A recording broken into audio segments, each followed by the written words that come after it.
Yes, alright. Nkwanirizaako nnyo mukwano gwange yena yeekumira ku Yugi Updates TV okola kyamaanyi nnyo okwekuumira ku mayengo gano. Twagala tutunuulire engeri Mwami Yoweri Kaguta Museveni gy'akiri yeerinzeemu ekkubo ng'alikiyalingira mutabani we Muhoozi Kainerugaba. Kino n'akikoze atya agenze mu maaso n'okuba ng'afoosinga banywanyi be abakadde abaamuleeta mu buyinza okusobola okulaba nga ajjawo guards eziyinza okugira mutabani we okutuuka ku ntebe gy'amwagaliza ng'akikola mu ngeri weeti gwe mukwano gwange ali eyampuliriza. Oli ku Yugi Updates TV kusinzira obanga otuwuliriza kutegeeza bibale kwekumira ku mayengo gano.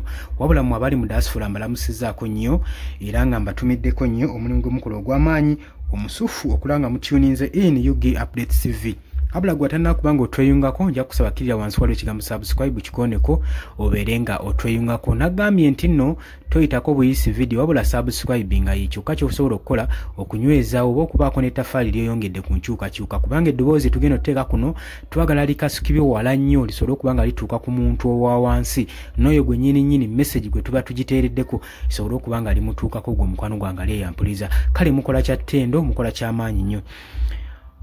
Kakati nno njagala tulabe engeri Mwami Yoweri Kaguta Museveni gy'akiri yalinzeemu ekkubo ng'akiri yalingira mutabani we Muhoozi Kainerugaba Chief of Defence Force n'otuuka omumukuza ku ranks ezo zonna ku speed ye waggulu wabaddeyo ekigendererwa emabega gwe kyobadde tomanyi kati ojja kuba ng'okitegeera gwe mukwano gwange ali eyo ampuliriza. Kakati kino akikoze ng'agenda mu maaso ekisooka agenze mu maaso n'okuba nga asindiikiriza banywanyi be abakadde mu retirement ye baasinika mu retirement batoko oba emyaka gyabwe gya wansiko n'okusinga egya Mwami Yoweri Kaguta Museveni. Ndowooza olaba agenda ajjawo 7 obusitako zonna eziyinza okukugira Chief of Defence Force Muhoozi Kainerugaba okutuuka ku ntebe gy'amwagaliza. Kino nno kituuseewo mu ngeri etasuubirwa. Engeri Mwami Yoweri Kaguta Museveni gy'akiri yalingamu ekkubo sina gunfire sina mundu sina bigambo wabula akikola mu ngeri yakasirise mu kimpowooze ng'agenda mu maaso n'okunokolayo amaanyi g'abakirimaanyi ago gasuubira agayinza okukugira mutabani we oteekako anobusitako oba okuteekawo omukugiro okulemesa mutabani we Muhoozi Kainerugaba ogenda mu buyinza agenda abateeka mu retirement nga bawandiikira kannooti mpolampola basobole okuba nga bawummuzibwa mu kimpowooze mu ngeri ya butamanya. Ekyo osaanidde okimanye. Naye kati eri abatono ngaffe aba paying attention tukiraba nga kiri kiriya waliwo ensonga eri emabega waliwo ekisintu ekiri eyo ekyezinze emabega kibagezaako okuba nga babikkiririza kubanga singa tekibadde weekityo olowooza embeera eno waki yandibadde etuukawo. Jjukira mu mwaka gwa 2023 Mwami Yoweri Kaguta Museveni yagenda mu maaso n'akola retirement move ku ba top military officers abawera ddala 30. Bano bonna baali ba general aba baali bayimiriddewo naye okuva mu lutalo mu nsiko mu mwaka gwa 2023. Ekyo njagala okijjukire ebiseera ababakadde betwogerako abamu baali ba ordinary soldiers abamu baali ba regiment be abamu baakulanga nabo ye era yabatwalanga baganda be.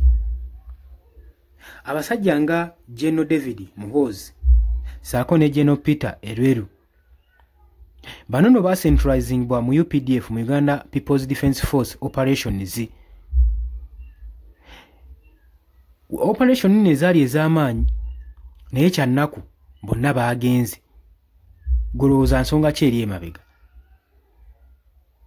N'oluvannyuma nga bamaze okugenda kyalangirirwa mu public nti eno yabadde no mu transition era president n'abagamba bagende maaso n'ofocusinga okuforminga wealth creation.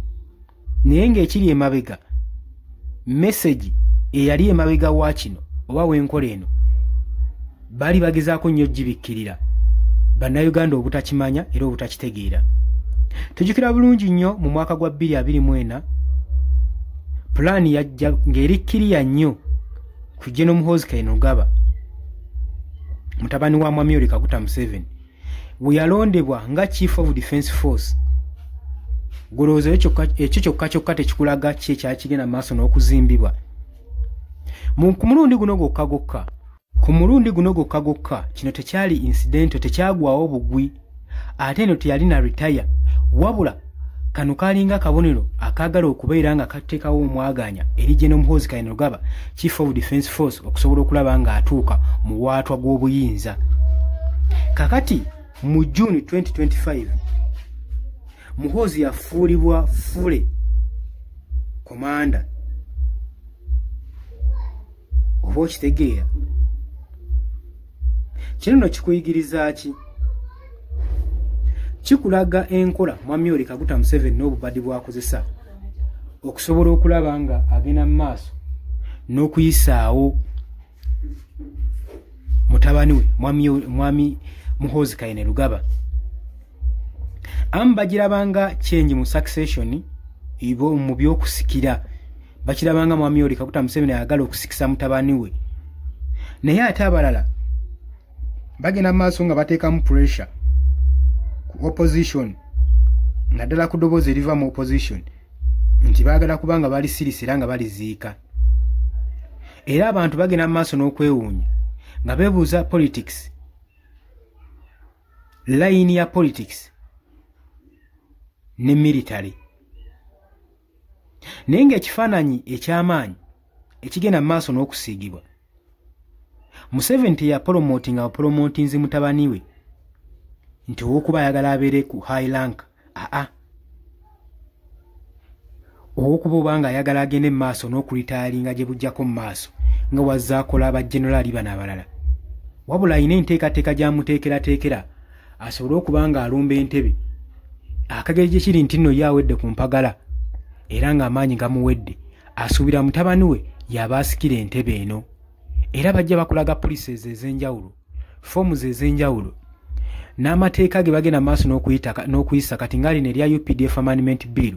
Bino byonna bigezaako kuwa muntu omumwaganya okusobola okulaba nga alina bye basobola omufikisinga mu buyinza. Jjukira nti nno mutabani we Muhoozi Kainerugaba newankubadde agenda maaso n'okuba nga ateekawo engeri yo pressure bannayuganda asobole okuba nga bamwagala, asobole okuba nga batwala mu maaso, wabula empisa za Muhoozi Kainerugaba bannansi tebazisanyukidde, naddala ng'ekyakagwawo jjojjuuzo oluvannyuma lw'okuvaayo okwewaana nga bwe yali awambye Eddie Mutwe ng'era amuterese mu basement ye ali mumuyigiriza Lunyankole. Kino nno ekikolwa tekyali kirungi era tekyasigawo kafaananyi kalungi n'akamu eri obukulembeze wa General Muhoozi Kainerugaba, era bangi batandika obukuba mu ttooki n'okubuusabuusa nti bunaaba butya singa n'abeera azze mu buyinza. Naye ng'oli ku Yugi Updates TV kosinza oba ng'otuuliza gwe mukwano gwange ali yampuliriza, mwe bali kwekuumira ku mayingo gano. Mbaagala nnyo, temuva ku Yugi Updates. Mweraba.